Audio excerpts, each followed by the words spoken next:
Eu me chamo Vera Luz Ferreira dos Santos, eu sou psicóloga, psicanalista existencial, trainee em programação neurolinguística e atendo em clínica há 27 anos aproximadamente. E esse é um tema que eu divulgo porque, infelizmente, muitas vezes quando a pessoa procura a terapia, ela já vem de um sofrimento tão grande que eu resolvi estar fazendo algumas palestras no sentido de esclarecer o público, né? Na vida física, como na vida emocional, social, tudo que a gente trata inicialmente, a gente economiza, evita sofrimento e, sobretudo, qualidade de vida. E aí eu atendo aqui no Instituto do Ser, que é um centro de atividade. Nós temos aqui psicoterapia, cursos ligados ao desenvolvimento pessoal. Temos colegas que trabalham também com RPG, acupuntura, né? E aí você pode estar acompanhando a nossa atividade, a nossa programação. No próximo mês nós vamos estar fazendo uma palestra sobre fobias, medo e síndrome do pânico, depois sobre autoestima, liberdade emocional, e sempre temos alguma programação aqui. Algumas atividades gratuitas, os workshops têm uma taxa, né, um valor, e você pode estar acompanhando e aproveitando.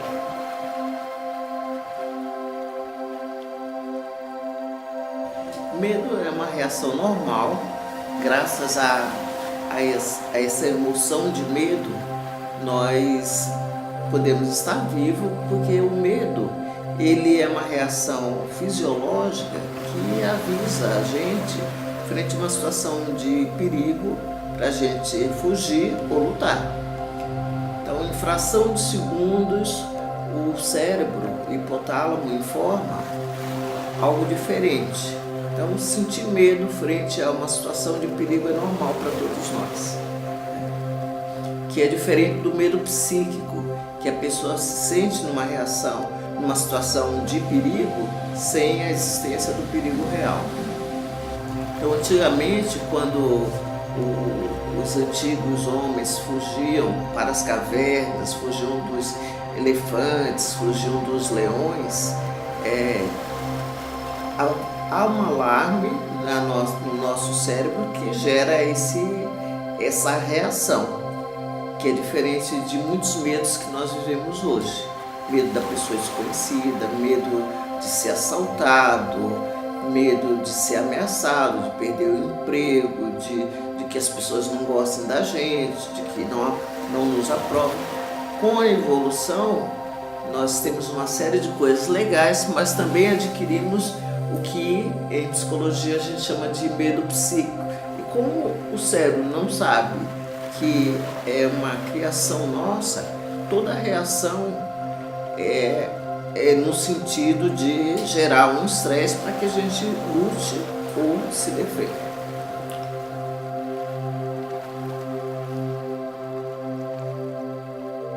Fobia é um medo persistente e irracional com a sensação de perigo iminente.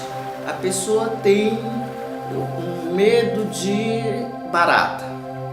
É claro que a pessoa sabe que a barata, ela não vai matá-la, mas ela não consegue, a despeito de saber que o medo é irracional, enfrentar a barata. Ela é capaz de não ir no passeio, ela é capaz de suar, ter taquicardia, porque viu uma barata. A pessoa tem medo de locais fechados. Eu tenho um cliente que trabalha num determinado andar e muitas vezes precisa pedir que alguém suba e a ajude, porque ela tem a fobia de se o elevador parar. Então, todo esse medo persistente, a pessoa sabe que não tem o perigo, mas ela não consegue lidar com aquela situação. Então, tem pessoas que têm fobia de raio, fobia de sangue, fobias sociais. Pessoas que têm fobias sociais têm medo de assinar em público, de comer em público, tem a agorafobia, que é ligado a estar numa multidão, de passar mal, de atravessar uma ponte, né? dependendo da fobia, ela acaba comprometendo a qualidade de vida da pessoa. A pessoa tem fobia de viajar de avião. Se a atividade dela exigir que ela viaje, eu tive uma cliente que eu discuti alto há uns 3 anos, ela fez terapia há uns 4 anos e trabalha numa multinacional, uma biomédica, e dá treinamento para uso de tomografia computadorizada. E ela me procurou porque quando ela me procurou, um dia antes ela tinha que tomar ansiolítico, e aí nunca se sabe, vai ter uma turbulência, não vai ter uma turbulência, e ela me trazia questões, será que o comandante está descansado?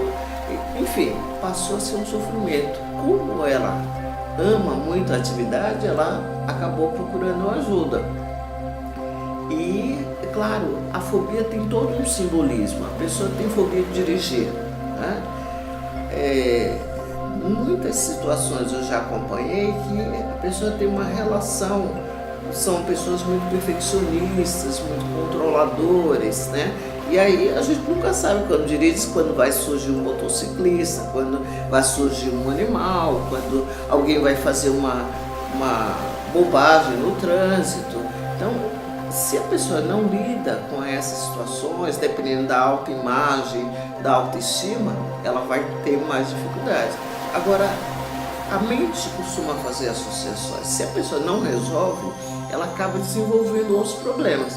A pessoa tem fobia de barata. Se ela não resolver, daqui a pouco ela está com fobia de locais fechados, porque tudo que a mente vai associando, vai ampliando isso.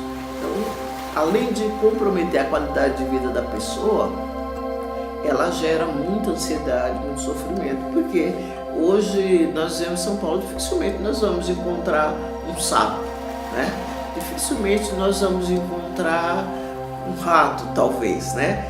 Mas a pessoa que tem a fobia, é interessante que parece que o inseto, ela percebe antes que todo mundo aquele inseto, né? E acaba gerando uma limitação na qualidade de vida da pessoa. Numa cidade como São Paulo, dificilmente nós vamos ver cobra. Precisaria ir no Butantã, no zoológico e tal. Agora, eu já atendi pessoas que assistiram uma reportagem e não conseguiram dormir. Então você imagine que o simbolismo, ele ganha uma realidade que a pessoa não consegue distinguir. Eu estou assistindo uma reportagem, eu estou protegido, eu estou na minha casa. Na mente da pessoa é como se aquele animal pudesse sair da tela e ameaçá-la fisicamente, a sua integridade. O mais importante, tem todo um simbolismo. Pessoas que têm claustrofobia, muitas vezes são pessoas muito fechadas.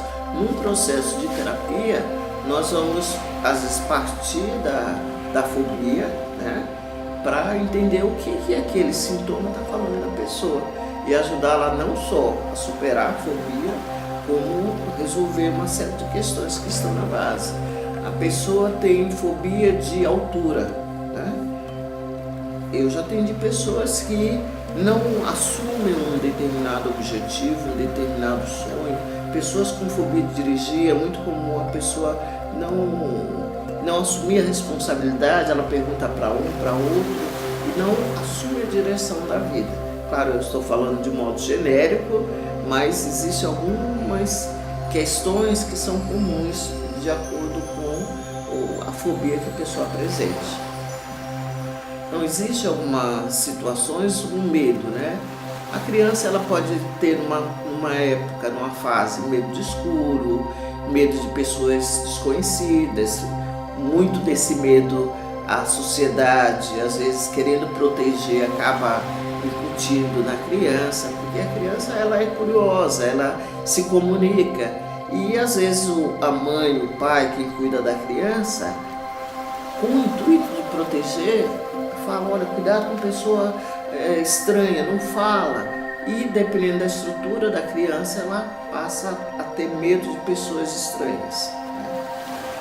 O adulto, ele é comum hoje, né, com a estrutura social que a gente vive, o adulto tem medo, é comum o adulto ter medo de perder o emprego, tem medo de ser assaltado, tem medo de ser sequestrado, tem medo de topar com uma inundação. Então são situações mais comuns nos adultos do que naturalmente nas crianças. Agora, esses medos que a criança tem, dependendo de como o adulto lide, chega uma hora que ela supera. Há uns 2 anos atrás, eu atendi uma criança. Quando ela começou, ela tinha 7 anos e ela tinha um verdadeiro pavor de dormir sozinha.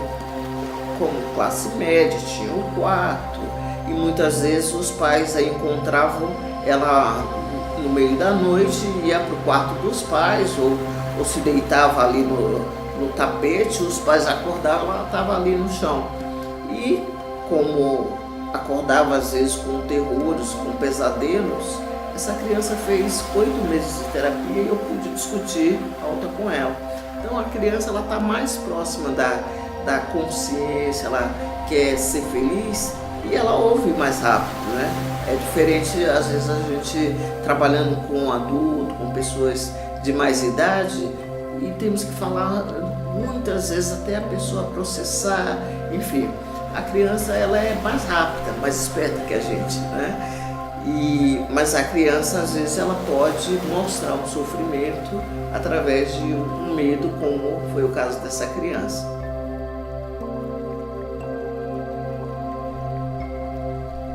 Síndrome do pânico. Síndrome de reunido é um conjunto de sintomas psicológicos, sociais e físicos, em que a pessoa tem um medo de morrer, ter uma síncope e morrer. Na verdade, qualquer um de nós podemos entrar em pânico frente a uma situação que de fato ameace a nossa vida. Seriam poucos os fatores que poderia gerar pânico em qualquer um de nós. Um incêndio, um assalto, tem pessoas que reagem com pânico, uma inundação, ou seja, situações que de fato ameacem a vida. Então, a síndrome do pânico, o ataque do pânico, essa doença que hoje começa a ser divulgada, tem a ver com um distúrbio físico, emocional, que faz com que a pessoa tenha toda uma sintomatologia onde ela tem medo de morrer e sem que ela possa ser socorrida. Então, em função desse ataque de pânico, a pessoa, é muito comum fazer uma via sacra em médicos até descobrir o sintoma. Ela tem distúrbio gastrointestinal, de repente ela tem uma diarreia, tem uma micção, tem que ir correndo fazer xixi, ela tem uma visão nublada, ela tem uma taquicardia, então ela tem um conjunto de sintomas físicos que faz com que a pressão, né? Agora, o que acontece? Essa pessoa vai no pronto-socorro e às vezes o médico dá um ansiolítico, dá um calmante, dali a 1 hora vai ver a pressão já baixou. Porque é uma questão física, emocional, psíquica, que ela está no restaurante, ela pode ter o episódio de pânico, ela está no carro, e aí, se a pessoa não trata imediatamente, a cada ataque, ela começa a ter medo de ter o próximo ataque. Como a mente faz associações, o que acontece? A pessoa começa a desenvolver algumas condutas, medo, ela restringe a vida dela, aquilo que é essencial. Eu vou trabalhar, mas eu vou trabalhar se tiver alguém da minha confiança, que eu tenha a confiança que se eu tiver o episódio, a pessoa vai me socorrer. A pessoa que tem a síndrome do pânico desenvolve uma dependência psíquica, ela elege alguém de extrema confiança. Ela não sai, por exemplo, comigo, com um cunhado, ela elege uma pessoa que ela acha que, se ela tiver o episódio, aquela pessoa vai socorrê-la. E gera uma série de limitações e compromete muito a qualidade de vida da pessoa. Não é frescura, né? Às vezes a pessoa que está de fora não entende como uma pessoa que é organizada, que tem responsabilidade, um gerente, um chefe de família, às vezes reduz no episódio de pânico, a pessoa regride a uma idade de 5 anos, né? Então é uma doença, a pessoa precisa de ajuda, precisa de suporte até ela conseguir superar o problema. Porque o que acontece? Se a pessoa não resolve, ela pode evoluir para outros problemas. O risco de depressão, de suicídio é muito grande. Então a pessoa ela não está fantasiando, ela não está inventando. É claro que na questão da síndrome do pânico, alguns diagnósticos precisam ser excluídos. A hipoglicemia, ela, que é a carência de açúcar, pode gerar sintomas semelhantes. O hipotiroidismo, a epilepsia. Fora isso, excluindo esses quadros, é uma doença psicossócio física que precisa de tratamento, normalmente medicamentoso e psicoterapêutico.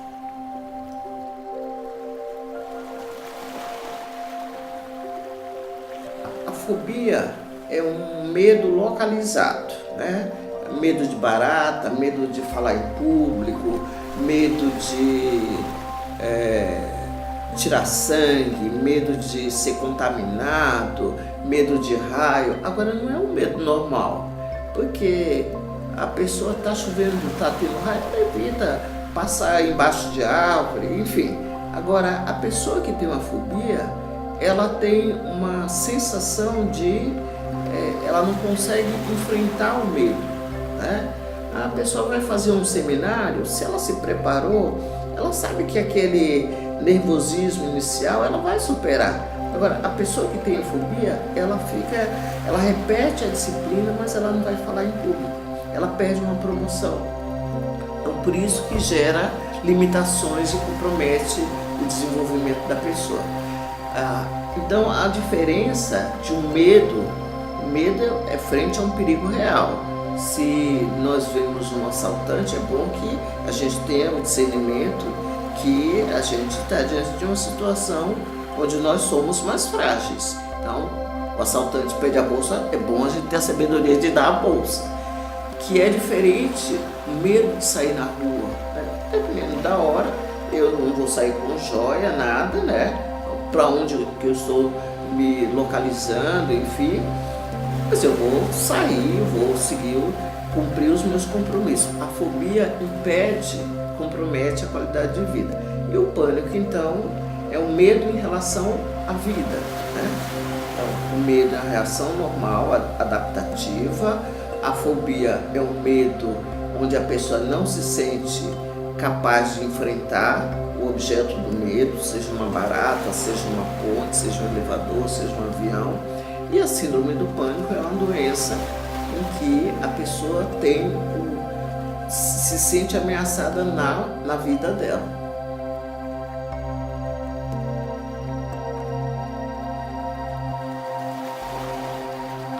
A questão da fobia é uma questão psíquica, né? A questão do pânico, pessoas que tiveram uma estrutura mais ansiosa podem evoluir de uma fobia para o pânico, né?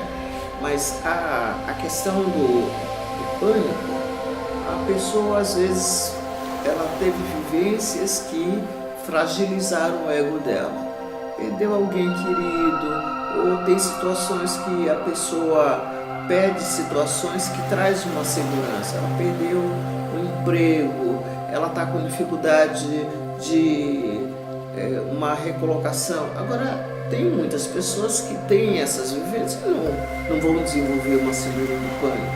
Ou tem situações que está tudo bem na vida da pessoa, mas ela teve uma situação em que a fragilizou. Então, em cada situação, apesar dos sintomas serem semelhantes, como dizia o Freud, a psique, ela requer todo um trabalho arqueológico, no sentido de identificar qual que está sendo o uso da mente que está desencadeando uma fobia, que está desencadeando uma síndrome do pânico. Por isso que tem situações que a pessoa, em poucas sessões, ela já volta a ter uma atitude de mais confiança. Numa psicoterapia, a gente vai, tem técnicas para ajudar a pessoa a lidar gradativamente com o objeto da fobia, né?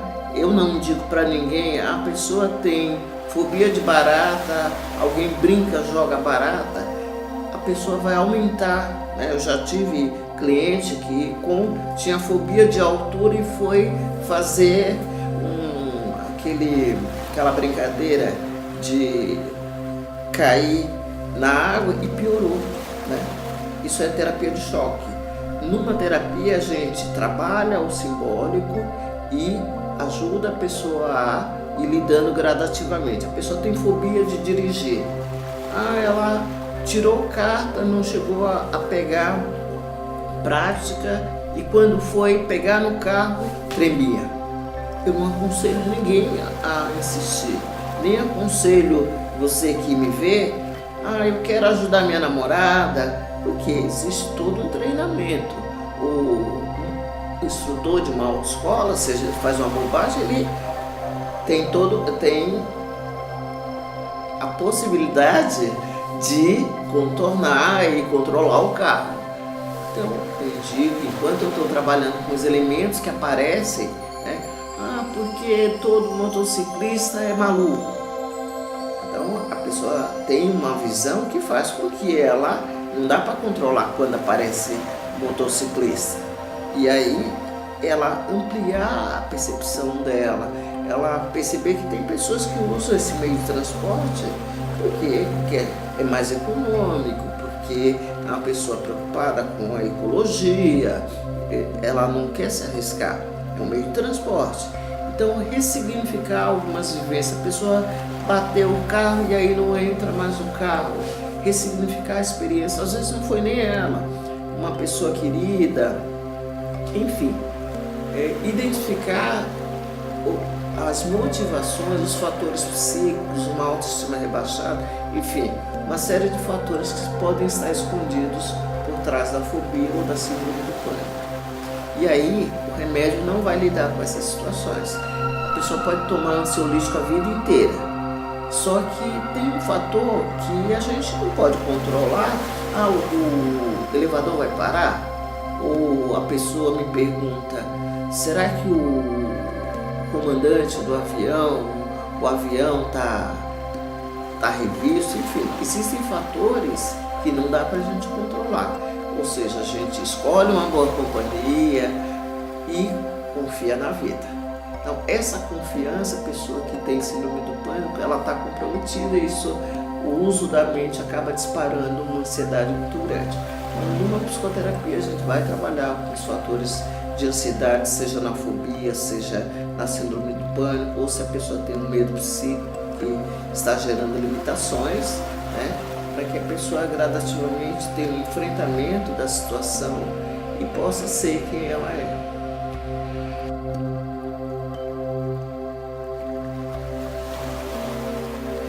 Quando a gente fala de fobia, é comum uma pessoa que tem uma fobia, ela ter sudorese, ela ter taquicardia, ela ter um conjunto de sintomas ligados à ansiedade e um comportamento de evitar o objeto fóbico. O que é isso? Se ela tem fobia de falar em público, ela vai evitar situações que ela tenha que falar em público. Se ela for forçada, eu tive cliente que tinha fobia de falar em público. 5 pessoas, a pessoa já tremia, já gaguejava, já tinha sudorese. Isso gera uma série de limitações. A pessoa tem que fazer uma apresentação para 10 pessoas, na véspera ela não dorme, tem que tomar ansiolítico. Então gera um comprometimento na vida da pessoa. A pessoa tem fobia de dirigir, aí tem carro e aquela confusão com o marido, com o filho, porque ela quer ir no mercado, mas o carro está lá, né? Só que em função de todo o sofrimento, a pessoa vai evitar. A pessoa tem fobia, claustrofobia, que é a fobia de local fechado. Eu tenho cliente que precisava fazer uma tomografia, muita terapia e com uma pessoa de confiança para ela fazer o exame. A pessoa tem fobia de avião, ela gasta um dinheiro, um tempo, vai de carro, vai de ônibus, porque a ideia eu vou estar no avião, se eu tiver um mal-estar, o comandante não pode parar. Então, um medo que a pessoa não se sente capaz de enfrentar. No caso da síndrome do pânico, então é pior, né? Então ela tem toda uma sintomatologia, distúrbio gastrointestinal, alteração de pressão, uma micção à vontade de ir no banheiro, de fazer xixi, às vezes o distúrbio gastro, né, diarreia, que é um sintoma do medo, e sobretudo o medo de morrer. Então essa há uma diferença em termos da gravidade. No caso do pânico, a questão é ligada à vida, a pessoa perde a confiança na vida, o descontrole, ela não acredita que aquilo vai passar. Normalmente os distúrbios de pânico, a duração comum é de 5 a 30 minutos, mas esse tempo parece interminável, né? E a pessoa, ela entra num desespero, como se ela estivesse frente a uma situação de perigo mesmo. Agora, se nós vemos uma cena de uma inundação, de um assalto, é diferente, né? A pessoa de fato está numa situação, às vezes, de ameaça à vida. E na síndrome do pânico, a pessoa tem toda essa vivência de perigo de vida sem a existência de um perigo real. Então, é um conjunto de sintomas que tem uma alteração física, psíquica, que altera a vida social da pessoa, altera a condição da pessoa trabalhar, altera o sono, e a pessoa precisa tratar para não evoluir em quadros de suicídio, depressão, enfim.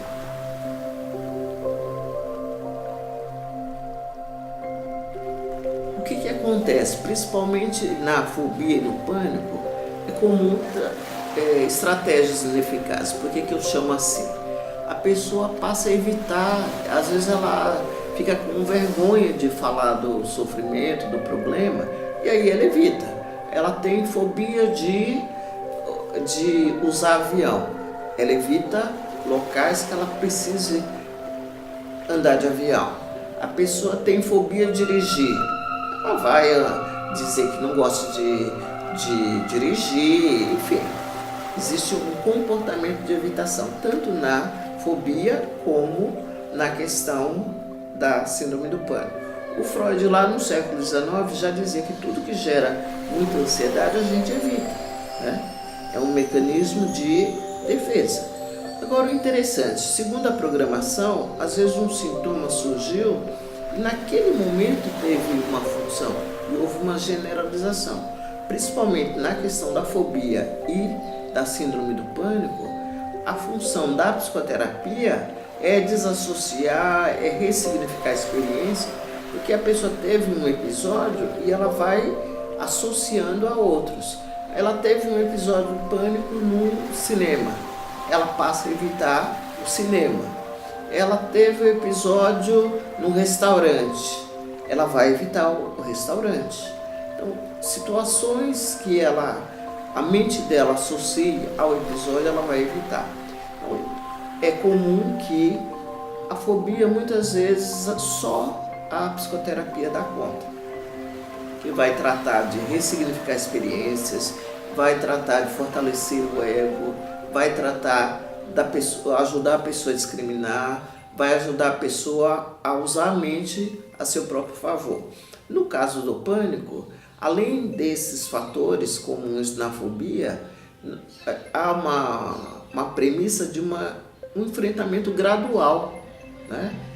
Tem muitas situações na síndrome do pânico que é necessário o uso da medicação, então é indicado um tratamento multidisciplinar, a psiquiatria, que faz o tratamento medicamentoso, e a psicoterapia. porque a medicação só não dá essa segurança, essa confiança da pessoa ir enfrentando e ela confiando na mente, que se ela sentir uma dor de cabeça, se ela sentir um mal-estar, ela pode telefonar, ela pode pedir ajuda, ela não vai morrer, que é o medo que acomete a pessoa que tem a síndrome do pânico. Ela vai ter uma síncope e ninguém vai ajudar. Ela perde a confiança no bem, a confiança na vida.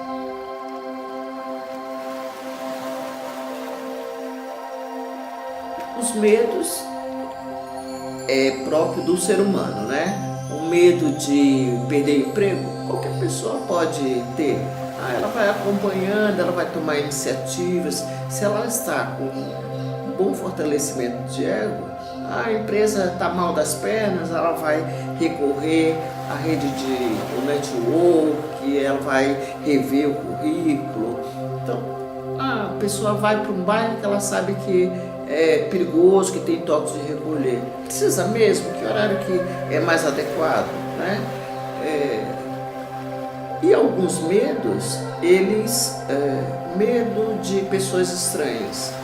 Às vezes os pais conversando com a criança ajudam a criança a superar. E tem situações que precisa procurar uma ajuda. Eu nunca conheci nenhuma criança com síndrome do pânico. Normalmente fobias e síndrome do pânico é mais comum no adulto. Criança pode ter também fobia, mas a criança é mais comum o medo.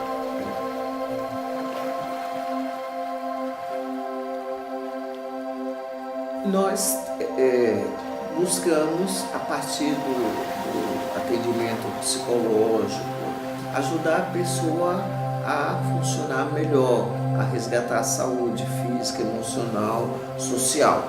E esse autoconhecimento que a psicoterapia promove ajuda a pessoa não só a superar as fobias ou síndrome do pânico, como se alinhar e resgatar a saúde.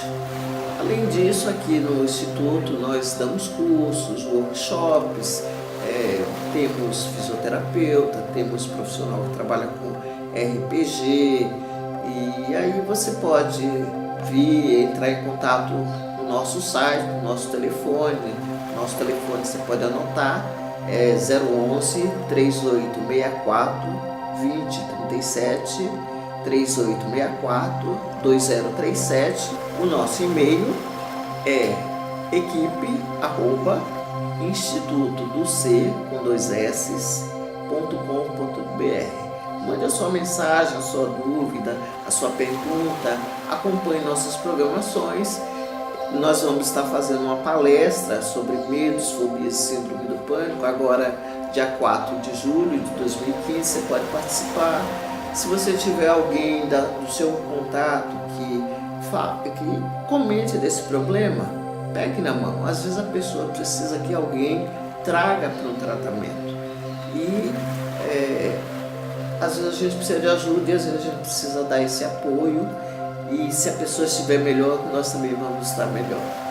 Temos palestras gratuitas. No próximo mês, em agosto, nós vamos estar falando sobre autoestima. Acompanhe a nossa programação.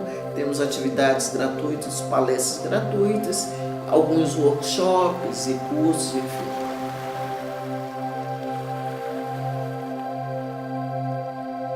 Você que me vê, eu gostaria de deixar uma palavra que o nosso natural é a saúde.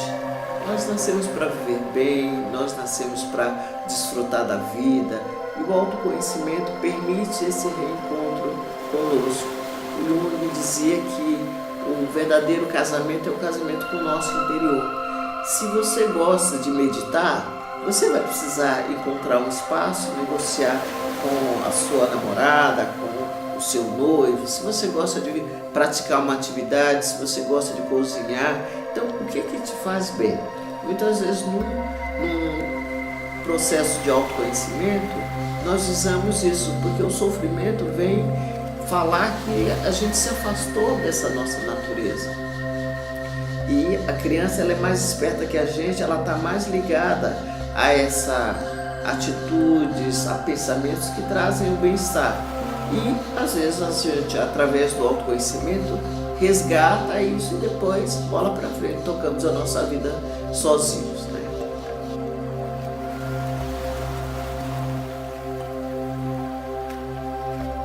Eu quero agradecer a você que me vê. Você pode divulgar isso para sua rede, conte para os seus amigos que a vida é para ser vivida e venha aí nas nossas atividades, prestigie.